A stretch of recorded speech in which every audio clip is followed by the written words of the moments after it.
non ça va may tëggu mais nee naa ko lii état la wala xam la waaw am na confiance mais yàlla baax na ba si kanam tuuti rek. waaw xel bu daal rek. liggéey ba mu wóor.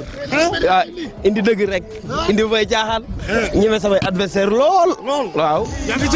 non ragal ma lool. ñii ñooy course hippique la ñu bëgg. ñii ñooy course hippique la ñu bëgg dégg nga ñii ñooy course hippique la ñu bëgg. ñii ñooy course hippique la ñu bëgg. Babacar Mar mooy nekk favori chef de l'état waaye cey Doumbéyeen ba Omar Ba aussi ñëw rek noonu Massiré Anta Ndiaye Lat Fatim Anta Ndiaye xoolal tey sax Doumbéyeen day mam la ilaha illallah Babacar Mar numéro 2 bi kan la Medina la ilaha illallah Fall picc mu rey gaynde Medina la ilaha illallah oh Ngone Lat rek ni Saliou Koboro ko war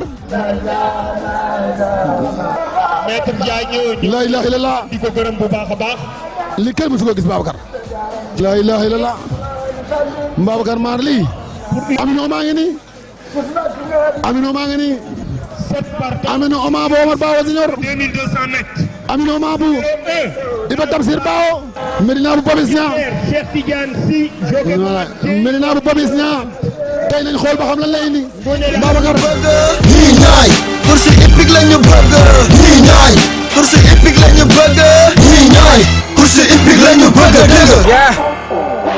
jaajëfal Bàcci Diop Omar Bawo Papis Niang professeur Sakhir Thiam ak Cheikh Niang Mbaye Diène Mbaye Djili Mbaye fàtte wuñu kenn ñu ngi leen di bégee